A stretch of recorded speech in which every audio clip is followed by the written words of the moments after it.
Hey everybody, got another video here for you. This is a kit review and a build video.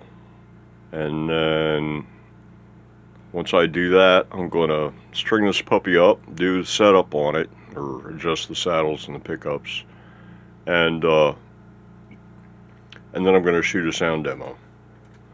But first things first, start with the review of the kit here. This is a, get this right, Pango Music. Pango Music. PangoMusic.com. And oh my god, these guys must have close to 200 different kinds of kits. And they seem to all be in like the 100 to 200 range, starting around 150 or so, something like that. This particular one, it's a Flying V. It's a mahogany body with a spalted maple veneer and a maple neck, scarf joint, 5-layer bound on the body and on the headstock. And it has trapezoid fountain glass colored inlay markers. And let's see, other than that, the stock jack plate that it comes with is diamond shaped, and it has a trapezoid. It comes with a trapezoid black plastic truss rod cover. And other than that, it's a 58 Gibson Flying V. The only things that are different are the original had dot inlays. This ebony fretboard, forgot to mention that. Yeah, the original had dot inlays. I don't know what the original fretboard was made out of. Obviously, it's not made out of Carino. That's the other thing that's not authentic about it.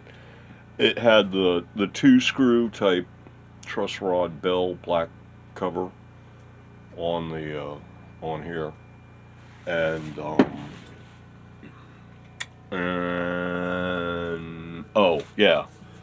had a round jack plate.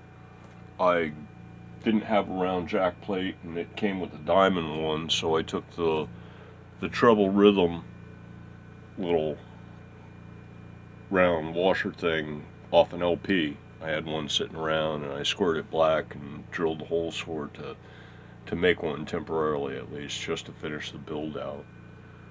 And I wired it up with 1958 type controls, so it's got 2 volumes and 1 tone and a 3-way. But let's see, the pickups, they're not coil split, but they are shielded wiring, so you didn't have to like shield cavity or anything like that as far as the pickups were concerned. And then all the rest of it, I used 4-cable shielded conductor and only used the black and white and the shielding out of it, and just cut the ends off of the black and red and the shielding, and just cut the white and the yellow one, the ends off of those. And it just runs, each of the pickups runs to their respective volume controls, and then the output from the volume controls, the center lugs, run to the 2 input lugs on the selector switch, and then the output from the selector switch basically goes down to the jack, and on its way it jumpers across the tone pot and with the cap. And that's it for the wiring, and it's all done with the shielded cabling, so there was no need to to put any shielding behind this or anything like that. No shielding at all required because it's all shielded cable wired. So, and that worked out fine. I only had like one loose connection, and I wired it all up, and then I checked it, and it was working, and so then I put the pick guard down in place and checked it again, and it was still working. And so then I screwed it down and checked it again, and it was still working. And then I went ahead and wired up the jack and checked it again, and it was still working. And I put the jack plate on and installed the jack, and it was still working after that. So it's all been checked out. It's all working. All I got to do is just put the strings on and adjust the saddles for intonation, and set the bridge height and set the pickup height and tune it up. Then let's see, as far as the kit goes, let's see. Let's see. I got an old set of gold locking tuners I had sitting around, and I put those on it. It comes with non-locking gold tuners. It comes with a black trapezoid plastic truss rod cover. Obviously I put on a gold bell shape. Let's see what else.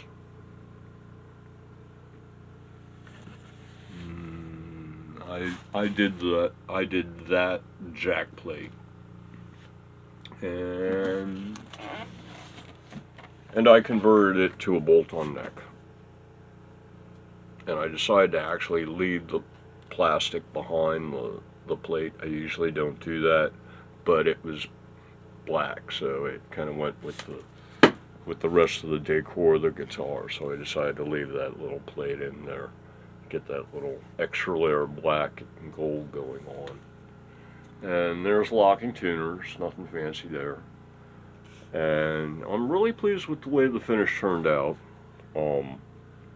This is somewhere between 30 and 40% brown, and somewhere between 60 and 70% yellow, and a Akita wood dye, and it's got 3 layers of the hand rub oil-based poly finish, and then sand it once over with 1000 grit, and then polished up with a foam pad on a drill and some polishing compound, turtle wax polishing compound, and then Johnson's paste wax, hand wax with paste wax, and then a rub down and polish with mineral oil, and it turned out great. I'm really, really pleased with the results. Really, really pleased. So, because I was going for kind of interesting. I mean, it was like this was the least expensive kit I was able to find on eBay for a 58 style. Most of them were the newer styles that had like the wraparound tailpiece and stuff. But I was looking for the original Cadillac style tailpiece and such, and string through. And this is like the least expensive one I found available on eBay at the time. I didn't even know this kit company existed, but oh my god, these guys must have close to 200 different models of kits. They've got all kinds of stuff, everything from like, they've even got one that's the shape of the cow head guitar that won the Great Guitar Build-Off thing a couple years ago. It's not all carved, but it's like I looked at it, it like reminded me of that. So yeah, they had like a guitar, the body was shaped like an ampersand sign and all kinds of crazy stuff. So plus they've got like, oh we got everything under the sun. Let's see, I'm just glancing at the screen here. I see an LP, I see a Explorer, I see a couple V's, I see another LP. That one looks like fancier top. That, I don't know. But I mean, I was looking at the list. Apparently they do let's see, PRS, Parker, Rick, Jazzmaster, Jaguar, TLST, SG, Explorer, Firebird, Mockingbird, Hollow Body, Semi-Hollow Body, Flying V, Ibanez, Music Man, ESP, JS, Headless. If we need, we can make any kit for you. So, yeah. Pango Music Guitars. No flaw. This is the only flaw. They apparently had a little bit of glue run out, squeeze out here, that it penetrated into the laminate, or it might have been the laminate glue and not the binding glue. But in either case, it looks like they had some kind of glue here that soaked into the laminate a little bit, and therefore the laminate didn't take the stain as well right there. And that's like the only imperfection in the whole kit. The bridge post positions were pre-drilled and spot on. Everything fits perfectly. The post and the hole they drilled for the pick guard for going over the post fits perfectly. The surround rings and the pick guards, everything fits perfectly. Absolutely perfectly. The neck pocket is perfect. Everything. This is the only thing on the entire kit. That's the only thing that I've found that wasn't just perfect. So yeah, I'm quite pleased. I'm quite impressed. Quite impressed and pleased. The only things that I didn't like about it were cosmetic. The diamond-shaped pickup jack it really looked kind of bad, because this is a 58 pick guard and that's a 58 tailpiece, and the diamond it didn't really go with it at all.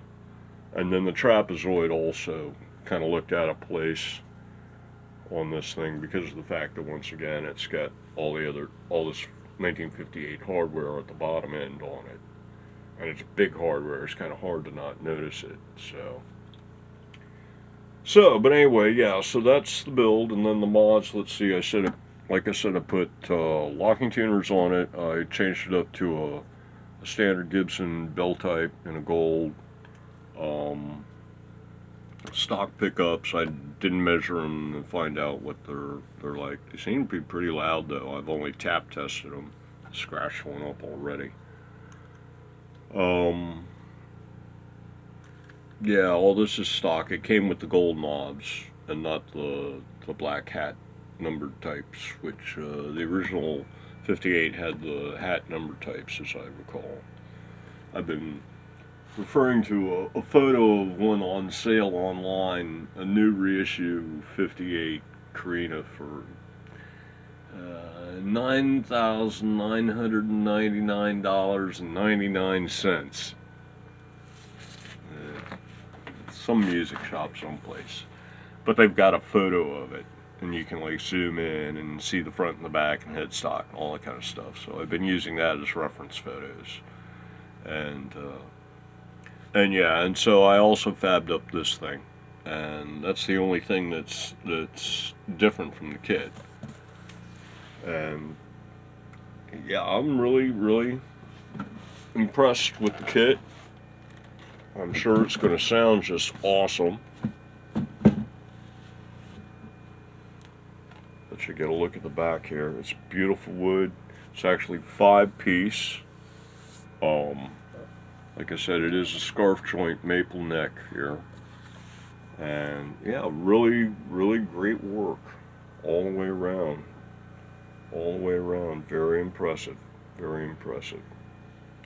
So yeah, I think that I'd have to give this kit, 2 thumbs up. The prices seem quite reasonable. I got mine on eBay and paid a little over $200 with tax and shipping, but it was free shipping, so they'd already added into the price. But these guys are. I was checking this particular kit with the spalted maple veneer. It's They're sold out of kits that come with hardware, but they have the kits without hardware for, I think it was $149, something like that, and $179 with hardware, but they were sold out. But they have one available without. But they got a ton of kits, so, and they got 4 or 5 different kind of Flying V kits, including one that looks a lot like my Scarab build, so maybe I'll have to get that kit too. It might be an interesting body to use for my fretless guitar build. I ordered a fretless guitar neck the other day because I saw, oh, who was it? I don't want to give credit to the wrong channel. It was one of the guys who's a guitar player. It's not a guitar building channel, it was a guitar playing channel. And I want to say it was, no, I'm not going to say because I'm not sure. But it might have been Music is Win. And yeah, he had a video on what's it like to play a fretless guitar. And that made me go, oh my god, another kind of guitar I don't have. I got to build one. So maybe I'll get like a Scarab type Flying V body for that neck. But anyway, yeah, that's going to do it for this build. And next step is I'm going to slap some strings on this thing and get it all ship shape.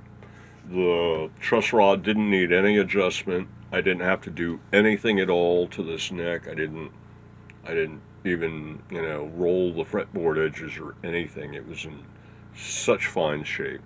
The frets are smooth. The fret ends are all nice and smooth.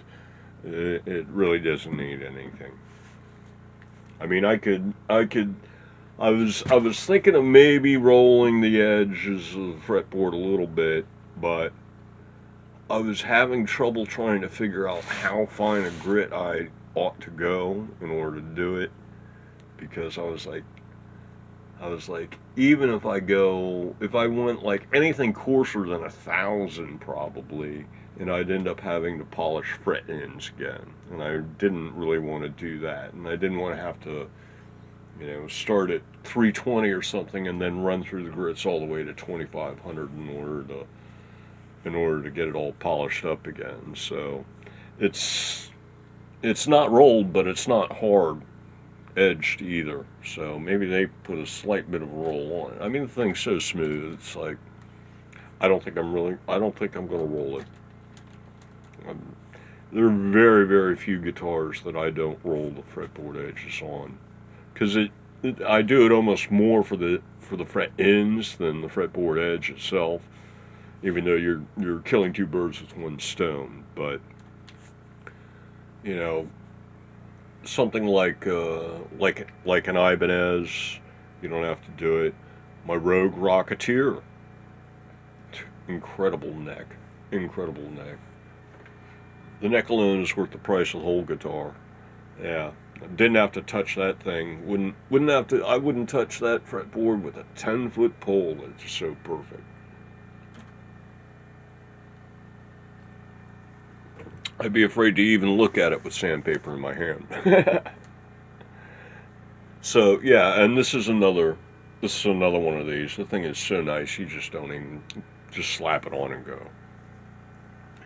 And I think I've rambled and gushed about this kit enough. I'm going to put some strings on it and then see if I can actually do a decent sound demo for a change, where I actually demonstrate what the thing sounds like,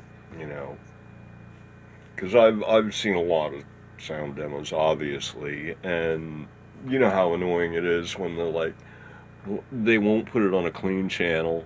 They won't go, okay, here's the bridge, and just play a clean chord and let it ring out and stuff like that. And yeah, so it's really hard to figure out what's over. I was watching one with all these great guitar build-off builds, and the guy at least he had his buddy come over and play it for him because he couldn't play.